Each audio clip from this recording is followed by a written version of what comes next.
We seek to be friends with all countries, and especially with our immediate neighbors and the major powers.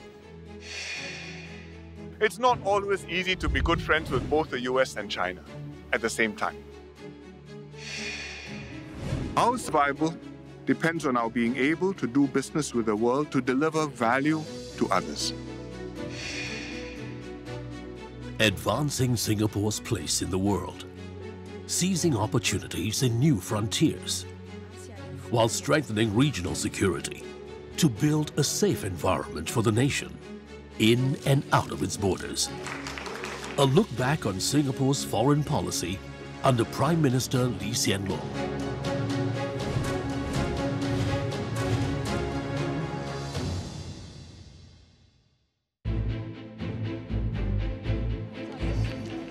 The world in 2004, an era marked by a buoyant global economy, and in the arena of global politics, a time of increased conflict. It would be the backdrop for the start of Singapore's third Prime Minister's term of office. We seek to be friends with all countries, and especially with our immediate neighbors and the major powers. We pursue win-win cooperation with all countries who are willing to cooperate with Singapore. But that doesn't mean that we can always accommodate the views or the positions of other countries. When our vital interests are at stake, we must quietly stand our ground. Lee's remarks would foreshadow extensive diplomatic overtures to follow, to strengthen its partnerships with countries in the region and globally. As Prime Minister, Lee forged strong links with 4 administrations in the US, the largest foreign direct investor in Singapore. Lee also expanded ties with 2 presidents in China. Since 2013, China has been Singapore's largest trading partner, while Singapore is China's largest foreign investor. Leveraging on the strong ties with each country and balancing Singapore's relations with both superpowers has been the hallmark of Lee's foreign policy. I share a clear vision about the world in which we live. Appreciate your strength of character and your clear vision. It's not always easy to be good friends with both the US and China at the same time. But as a small nation, we have to make friends with as many countries as we can. So we have to work hard to tend our relationships with both the US and China while upholding Singapore's own interests. And I think we have not done too badly. How do small states like Singapore navigate in that world? And I think that was a lesson not just in terms of Singapore navigating US-China relations, but how other countries also took a direction of how they could navigate US-China relations. It is not easy because you are pulled on both sides, but I think that the position of not taking sides, but really framing it in terms of Singapore's national interests was quite critical for how PM gave the direction of what he wanted to see into this US-China rivalry. But managing these dynamics to protect Singapore's national interest has not been easy. A month before becoming Prime Minister in 2004, Lee's private and unofficial visit to Taiwan upset China. China's foreign ministry objected to the visit, saying it would damage the political foundation for bilateral ties. This while the Commerce Ministry warned talks on a free trade area could suffer setbacks. Why did I visit Taiwan? Because the cross-strait situation is the most serious security problem in the region, the most dangerous problem. In this current very tense situation, I will have to make some very difficult judgment calls as PM. I needed to sense the shifts in the tone and the texture of Taiwanese society. Only then can I make an objective assessment with conviction and knowledge. Singapore's One China policy will not change. A move by Taiwan towards independence is neither in Singapore's interest nor in the region's interest. If Taiwan goes for independence, Singapore will not recognize it. I regret that my visit to Taiwan has caused this severe reaction in China, which affected relations. Later that year, on the sidelines of the APEC summit in Chile, Chinese President Hu Jintao expressed appreciation for Singapore's One China policy and Li's opposition to Taiwan independence. Hu told Li that the friendship between the two countries was worth cherishing and that good bilateral relations were conducive for peace, stability, and development in Asia. Prime Minister Lee Hsien Loong would go on to foster stable relations between Singapore and China, steeped in mutual trust. Building on strong historical and cultural ties between the two countries, Lee helped to cultivate further collaborations with China. Under his leadership, Singapore realized two joint projects with China, the Sino-Singapore Tianjin Eco-City and the Chongqing Connectivity Initiative. Along with the existing Suzhou Industrial Park, this brought the total number of government-to-government projects to 3. They continue to represent a shared commitment to pushing boundaries in innovation and exploring new areas of growth together, while drawing on the strengths of their two peoples.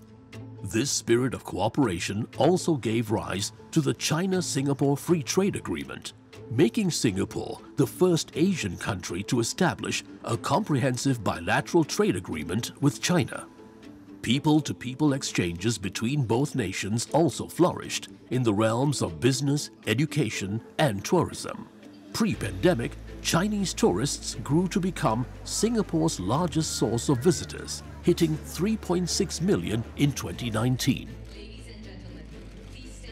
The Republic's reputation for safety and orderliness, coupled with Beijing's trust in Singapore as a neutral partner, led to its hosting of the CMA meeting between the top leaders of mainland China and Taiwan in November 2015.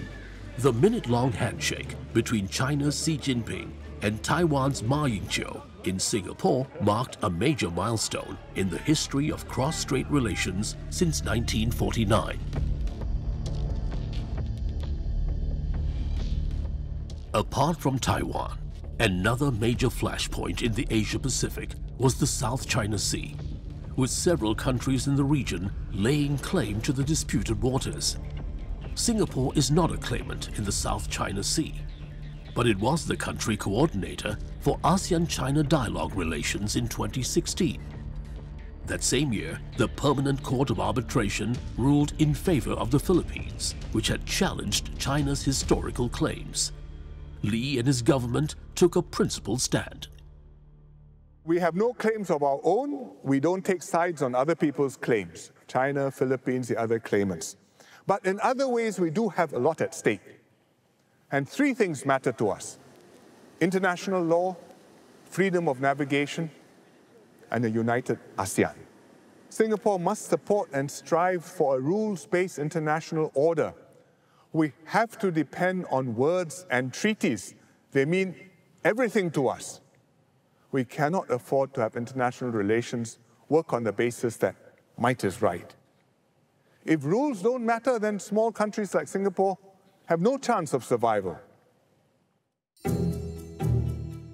A few months later, in November of the same year, Hong Kong Customs seized 9 of Singapore's Terex armored carriers for customs violations. They were en route from Taiwan, where Singapore's armed forces conduct military training. The Terexes were eventually returned after 2 months of negotiations with Hong Kong authorities. The next 7 years under Lee's leadership would mark increased economic cooperation between China and Singapore.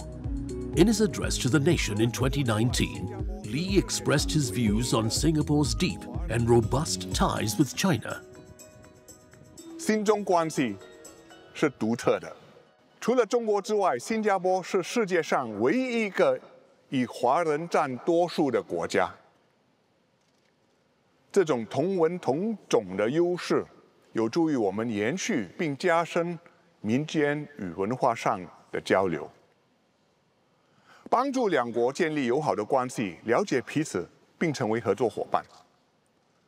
但是在进行交流合作时，我们要记得，我们还是新加坡人，我们有自己的历史和文化，所以必须有自己的观点和立场。In 2023, relations hit a new high as Singapore and China upgraded ties to an all-round high-quality, future-oriented partnership. This signaled a strategic and long-term perspective in charting the course of bilateral relations by both sides.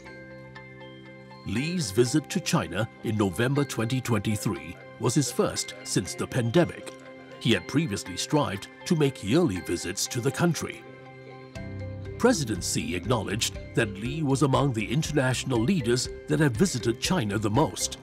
He described China and Singapore as important partners whose cooperation set a benchmark for the region and other countries. Singapore's own ties with China are doing well. We are updating and improving the China-Singapore Free Trade Agreement and raising overall relations to a higher level. Our government-to-government cooperation projects have matched China's priorities at different stages of its development. The latest project, the Chongqing Connectivity Initiative, improves connectivity between Western China and Southeast Asia, and it is part of the Belt and Road Initiative. Even during the pandemic, Singapore kept up our ties with China. Very good to see you. Thank you for the Under Li's leadership, Singapore also enjoyed strong bilateral ties with the world's other superpower, the United States. Through the Strategic Framework Agreement, Singapore and the United States stepped up bilateral cooperation in defense, counter-terrorism and cybersecurity. This bolstered Singapore's security and the security of the Asia-Pacific region as a whole. Over the past 2 decades, the two nations also collaborated on a wide range of areas, including trade and commerce. The US has played an important and constructive role in the Asia-Pacific for nearly 80 years. Singapore has consistently supported a strong US presence in the region, both through words and actions. And our two countries enjoy close economic relations. Our US-Singapore Free Trade Agreement, signed in 2004, nearly 20 years ago, was the US's first FTA with an Asian country. So Singapore's investments in the US and US export to Singapore support more than 250,000 US jobs. In 2016, Singapore and the US celebrated 50 years of ties at a state dinner at the White House. Li was the first Southeast Asian leader hosted to a state dinner by US President Barack Obama. A rare honor which highlighted the pivotal role Singapore played in anchoring US-Asia relations and the two countries' strong economic, military and diplomatic ties. I think it spoke to the Prime Minister's personal engagement on many issues with President Obama and to position Singapore at that global level. I found that every time he came to the United States, he was prepared to speak at global events in order to position Singapore's point of view. And those points of view were really quite critical in people understanding how the foreign policy of a small state should be shaped, how it can be shaped in a world of great powers. America is a great nation, not just because of your power and your wealth, but because of your high ideals, openness, and generosity of spirit. You seek to build a world where countries can prosper together. You make common cause with others to fight the problems which plague mankind, be it extremist terrorism, poverty, Ebola, or climate change. That is why, 70 years after the Second World War, America is still a welcome power in Asia. We hope these strengths and qualities will be emulated by others and will enable you to remain engaged in our region for many more years. In 2019, Li and President Donald Trump renewed the Defense Pact, allowing US forces to continue using Singapore's air and naval bases till 2035. However, the Trump administration's protectionist trade policies and America First agenda posed some challenges. The US withdrew from the Trans-Pacific Partnership that Singapore had been a staunch supporter of. The developments took place against the backdrop of the escalating US-China rivalry, which remains tense today. It's the most consequential relationship in the world. It's one which concerns us and every other country in the world a great deal. The trends are worrying. Each country sees the other as an adversary, at least a strategic challenger. From the American point of view, it's a new country growing, possibly exceeding and aiming to supplant it. They are a country which is developing, progressing, and they see the US wanting to hold them back and restrain them. At the end of Lee's tenure as Prime Minister, the US remains Singapore's largest foreign investor, while Singapore is the second largest Asian investor in the US. And the Republic continues to explore new areas of cooperation with the US, such as sustainable development, digital economy, cybersecurity, and space exploration. Lee's leadership has seen Singapore maintain these engagements while continuing its friendship and cooperation with China. In doing so, Lee successfully established a viable model for Singapore's engagement with both superpowers. In Asia, China is a very good friend. America has been a friend for a long time. And the question is it possible for countries in Asia to develop that relationship and keep both?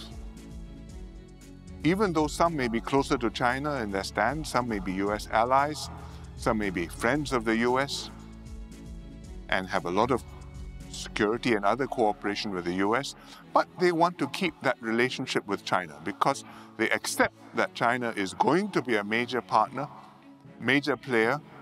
It's not going to disappear, and we have to learn with it, and China really will benefit if it is able to co-prosper with the countries around it.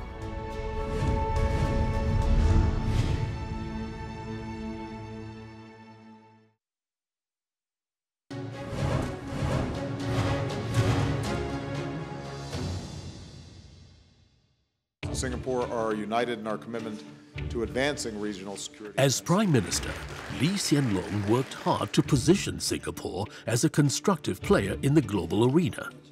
A position that was again validated in June 2018, when the city-state became the venue for a historic meeting. One between US President Donald Trump and North Korea's Supreme Leader Kim Jong-un. It was the first time a sitting US president met a North Korean leader. Equally significant was the choice of Singapore as the venue. From our point of view, it's important that the meeting take place and that the meeting has a positive outcome, sets developments on a new trajectory and one which will be conducive to the security and the stability of the region. The fact that we have been chosen as the site of the meeting, we did not ask for it, but we were asked and we agreed, I think says something about Singapore's relations with the parties, with America, with North Korea, also outstanding in the international community.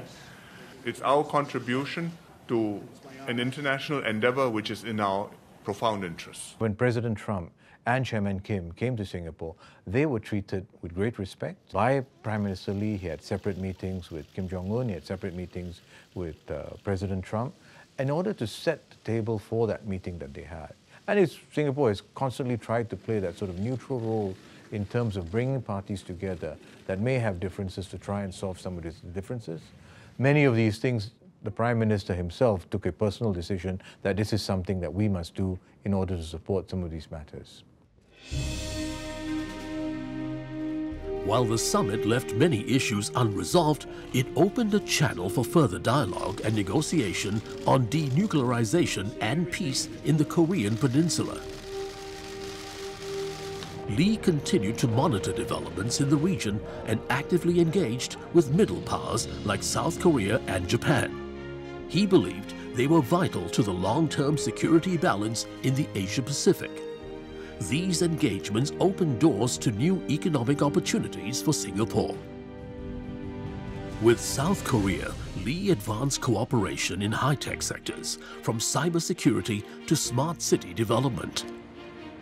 During South Korean President Moon Jae-in's state visit to Singapore in July 2018, both he and Lee oversaw the signing of 6 memoranda of understanding between the two countries.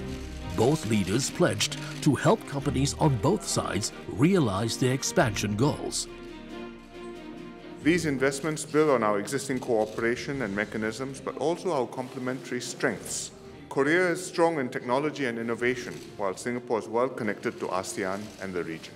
Singapore companies have growing interest in the ROK in areas like real estate, manufacturing, electronics, precision engineering, transport, food, and information and comms technology.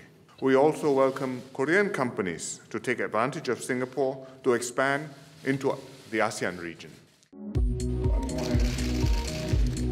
With Japan, Lee strengthened long-standing ties characterized by enhanced cooperation in trade, investment, sustainability, and digital transformation. A key area of cooperation was in aviation. Both countries have pledged to enhance air connectivity between their airports and collaborate in areas like air traffic management, as well as airline and airport development. The agreement was the first of its kind inked between Japan and a Southeast Asian nation. Beyond bilateral cooperation, Lee also welcomed Japan's efforts to play a more active role in the region. Prime Minister Abe and I had a fruitful discussion on a wide range of issues. We reaffirmed our strong, multifaceted and long-standing partnership. Singapore and Japan have close economic ties, strong people-to-people relations, and we also cooperate to contribute to capacity building in third countries. I encourage Mr. Abe and Japan to further deepen Japan's relations with ASEAN. The partnership with Japan is one of ASEAN's most substantive cooperation partnerships. Apart from South Korea and Japan, another major power in the Asia-Pacific that Lee forged strong relations with is India. Lee cultivated amicable relationships across two Indian administrations.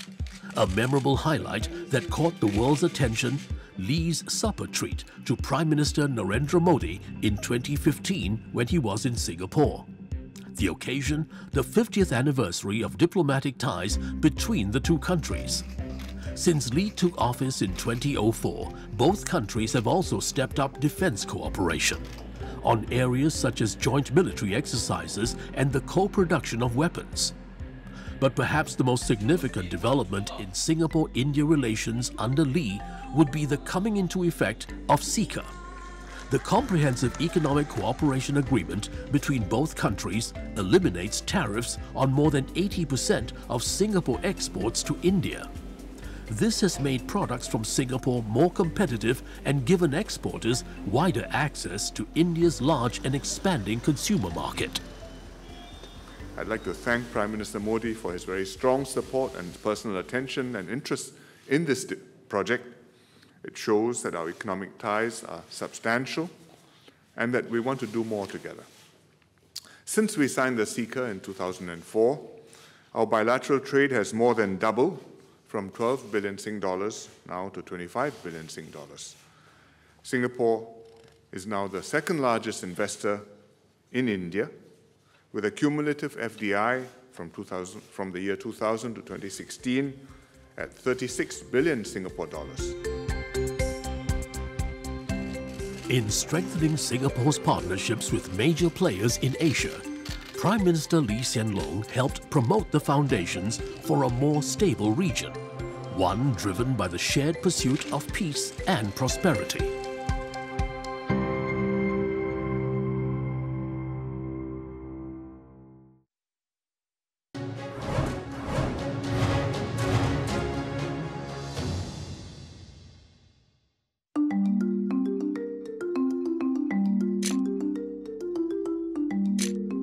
Over 2 decades, under Prime Minister Lee Hsien Loong's leadership, relations between Singapore and its closest neighbors, Malaysia and Indonesia, flourished.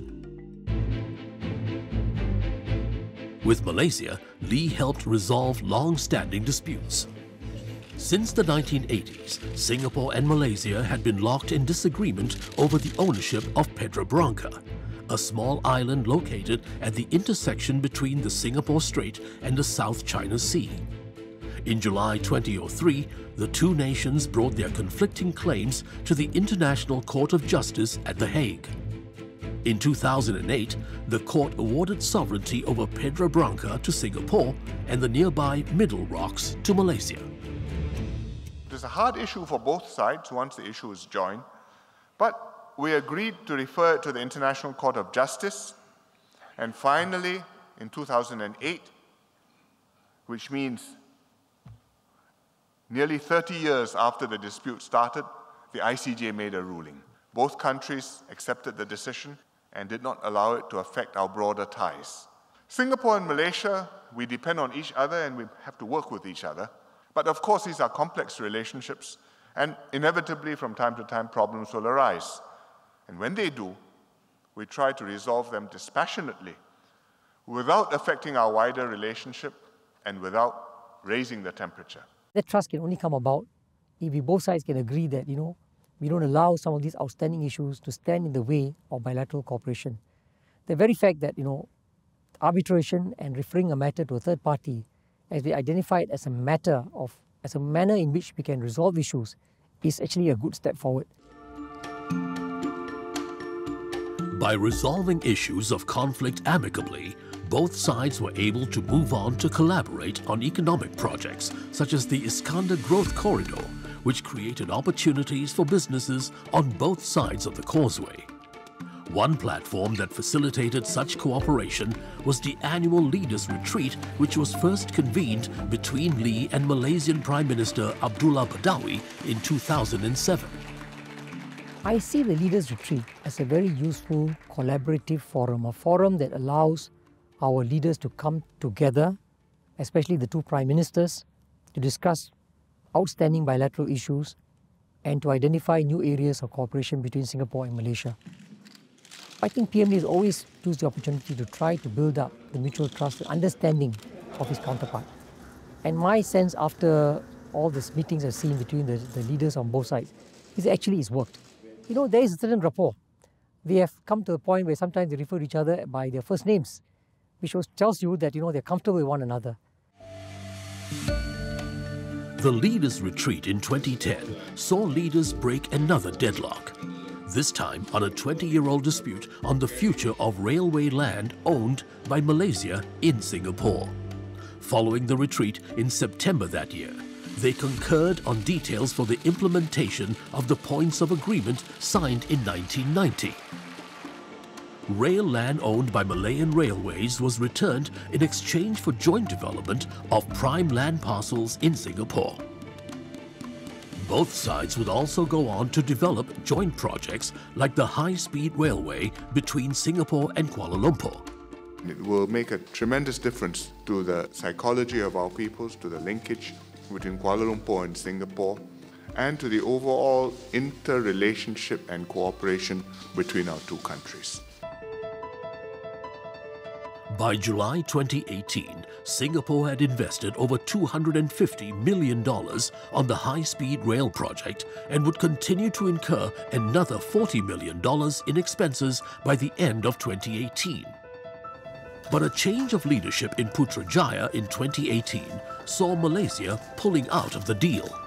Dr. Mahathir and his team are determined to review and change many of the policies set by the previous Malaysian government. Both the HSR and the RTS have legally binding bilateral agreements. These set out clearly the duties of each party and what happens if either party wants to change or to terminate the agreements. And both sides have to carry out what has been agreed to, unless we mutually agree to vary the terms. Just weeks after announcing plans to cancel the high-speed rail project, Malaysian Prime Minister Mahathir Mohamad expressed intentions to renegotiate the long-standing 1962 water agreement over the contracted price of water supplied to Singapore. It's a basic term on which the two countries decided to manage our relationships. So if you look at it from that point of view, to be able to change that is a very high hurdle, because the first Prime Minister who signed it didn't change it. The second Prime Minister, who negotiated a package deal with Malaysia, in the end, there was no final agreement, and the water price was not changed.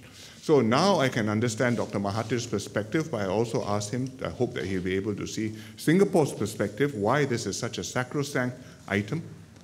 And therefore, let us try to find a way forward which enables us to talk constructively about this issue and hopefully be able to make some progress. PM Lee also indicated that he's prepared to discuss the issue in good faith with the Malaysian side to see whether some kind of a solution or outcome can be arrived at that was fair to both sides. And we made it clear that that agreement, whatever new deal we're going to have on water, must not just cover just the price of water. It has to deal with the issue of the long-term sustainability of the water yield, because we're getting water from the Johor River. We have to make sure that there's enough water coming to us under the agreement. That's one. And then there's also the issue of pollution. Malaysia say, yes, let's discuss in good faith, take into account all these issues. In February 2020, Dr. Mahathir's Pakatan Harapan administration was replaced by Perikatan Nasional in Putrajaya. Malaysia's new governing coalition agreed to resume work on the Johor Bahru-Singapore Rapid Transit System amid the COVID-19 pandemic. When completed in 2026, it would transport up to 10,000 passengers per hour in each direction.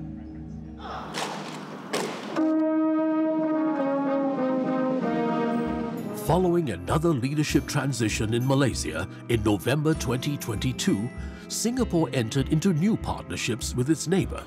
A Johor-Singapore Special Economic Zone was proposed, which promised to boost exchanges in goods, investments and people across the border. Our two countries share a relationship quite unlike any other. They are bound by geography and our shared history. Our peoples have deep family and cultural ties. As close friends and neighbours, the destinies of Singapore and Malaysia are intertwined. When we work constructively together, we produce win-win outcomes with tangible benefits for our peoples and businesses. Apart from Malaysia, Lee also strengthened ties with Indonesia. Indonesia is also important to us. It's the biggest country in Southeast Asia. It sets the tone for the whole region. When Indonesia is stable, all its neighbours benefit. If Indonesia is in a state of flux, Southeast Asia will be affected. We've enjoyed good relations with Indonesia for many years. When the Indian Ocean tsunami hit the region in 2004, Singapore responded immediately. A large contingent of Bahasa-speaking personnel from the Singapore Armed Forces was the first to arrive in Aceh and Malabo to help. The Singapore Armed Forces also mobilized Operation Flying Eagle, a humanitarian assistance and disaster relief operation. It is still the largest operation of its kind ever undertaken by Singapore's military. In a gesture of solidarity, Lee personally visited Ground Zero of the disaster.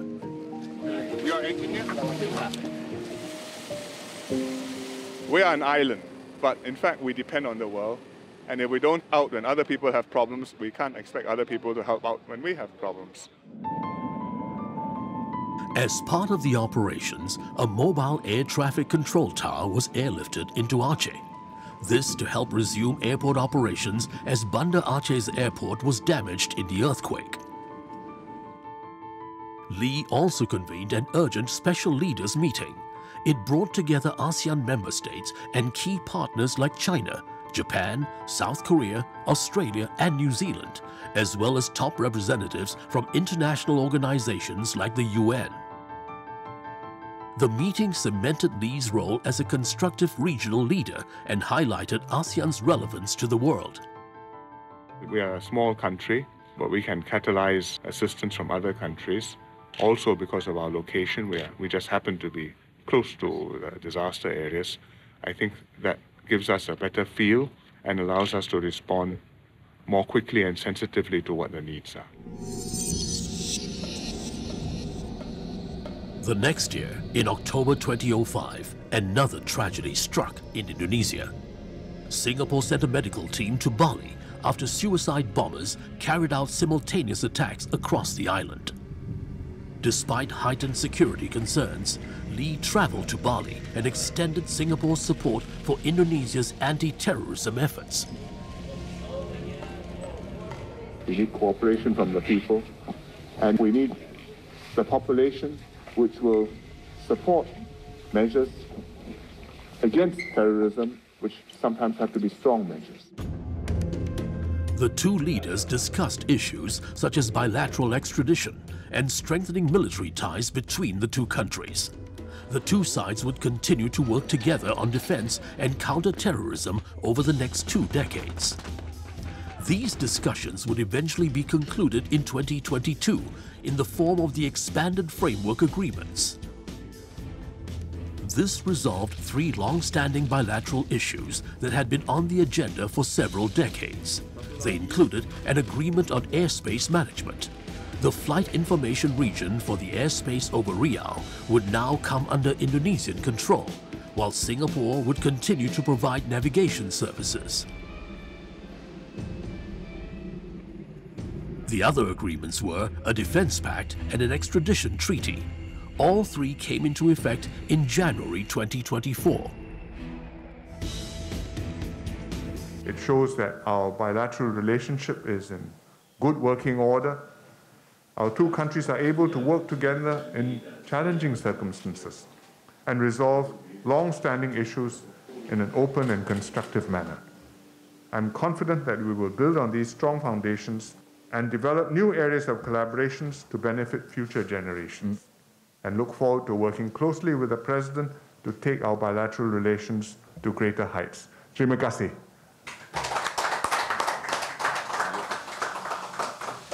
Thank you.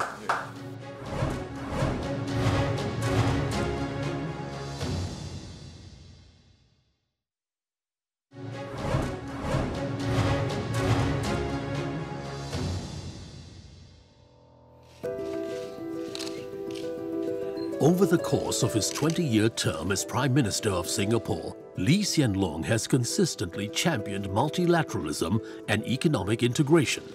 He has collaborated actively with ASEAN nations to promote peace and economic growth in the region. Prime Minister of Singapore. He also served as a champion for small states, proving they can punch above their weight and make meaningful contributions on the global stage. Upon invitation, Lee has represented Singapore at the G20 summit on numerous occasions. The summit is a gathering of the world's largest economies. Singapore is not a member of the G20. Lee was also a staunch supporter of the ASEAN Economic Community Initiative. Lee believed that it would boost trade and investment among Southeast Asian states and make ASEAN as a whole more competitive globally. Lee also advocated for broader economic integration and was one of the early drafters of the Trans-Pacific Partnership Agreement among 12 nations in the Asia-Pacific. It will make a very significant free trade grouping in the Asia-Pacific region, which is a significant step forward for the region and for Singapore. In fact, it was with this in mind that we helped to start up the original grouping of 4, hoping that it's a nucleus and it will grow over time. Negotiated over more than 5 years, the TPP was one of the most ambitious free trade agreements ever attempted. It would have covered 40% of global trade, but it never came into fruition. The United States withdrew under the Trump administration, marking an end to the agreement in its original form. I cannot see countries going back, each one doing completely their own thing. You cannot make an iPhone totally in America any more than you can make a Boeing aeroplane completely in America. You do need international trade, you do need commerce, you need to have processes to make sure you trust your partners and that you can rely on one another and there's redundancy in case the lines fail. But international interdependence and economic cooperation, I think, will have to continue. Despite the setback, the TPP evolved into the CPTPP, the Comprehensive and Progressive Agreement for Trans-Pacific Partnership between 11 countries. It came into effect in December 2018.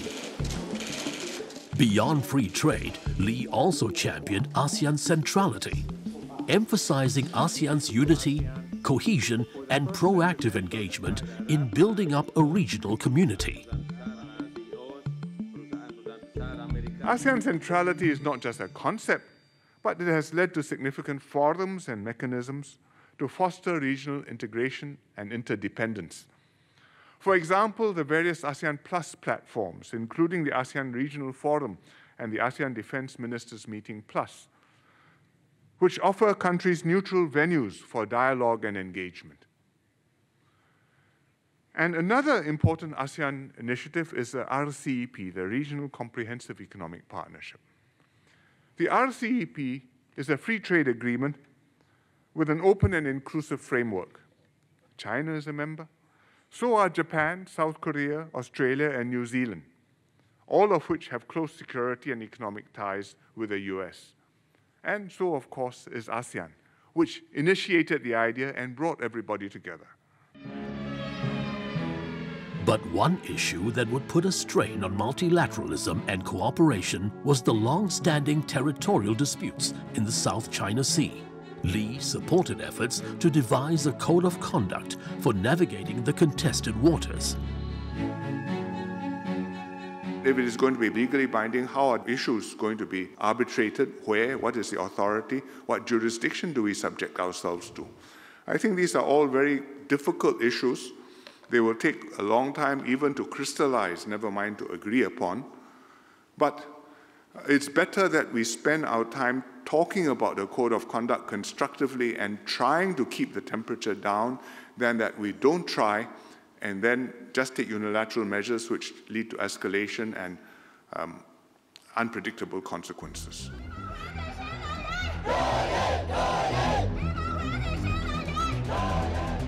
Another issue that posed a challenge to ASEAN solidarity was the 2021 military coup in Myanmar, launched by the country's junta following the 2020 elections, which saw the NLD government democratically re-elected for another term.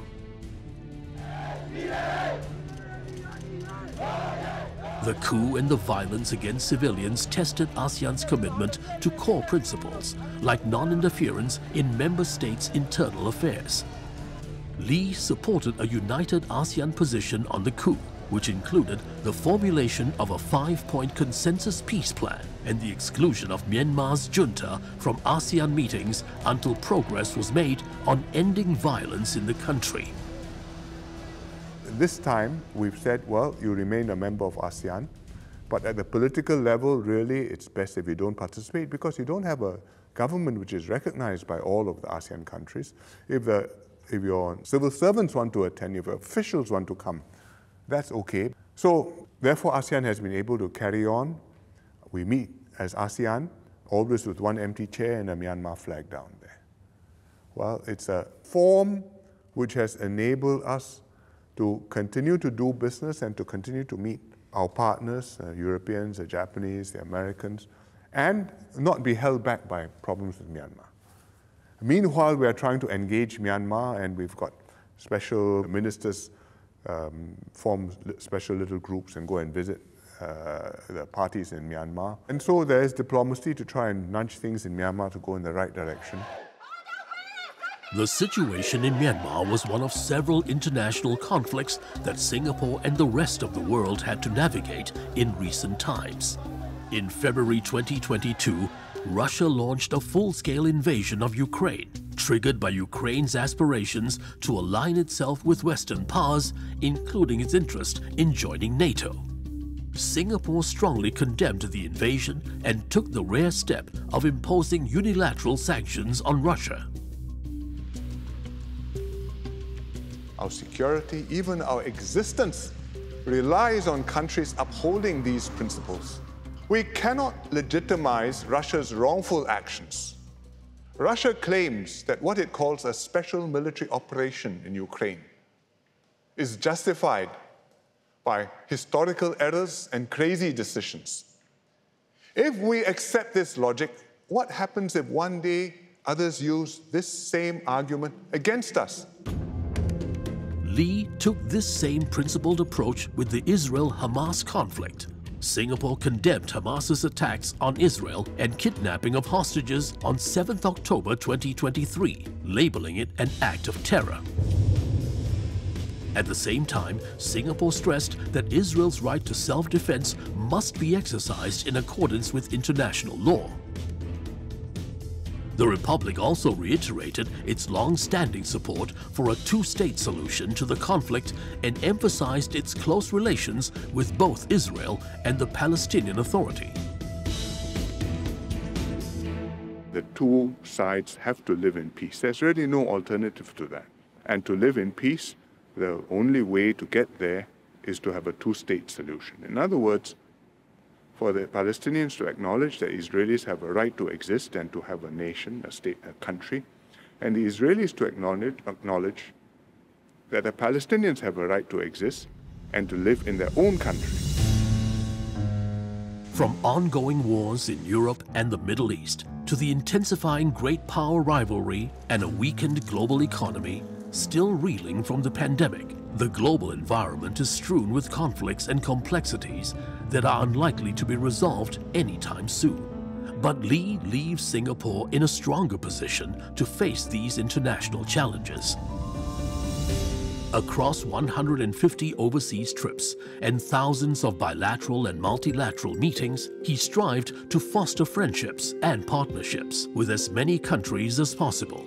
Prime Minister Lee Hsien Loong pursued a course of foreign policy marked by pragmatism and realism, ever mindful of Singapore's national interest. By championing these ideals, Lee has advanced Singapore's place in the world, leaving a legacy for future generations to build on. In this new troubled world, it is all the more important for us to close ranks. Divided, we stand no chance. We must do our best to see eye to eye on the fundamentals and try to appreciate each other's perspectives, even if we cannot always agree. We must not shy away from hard choices, but deal squarely with difficult issues based on facts and sound analysis. We must nurture the deep and precious trust that we have between the government and the people, and also among Singaporeans, and work hand in hand towards a shared vision of our future.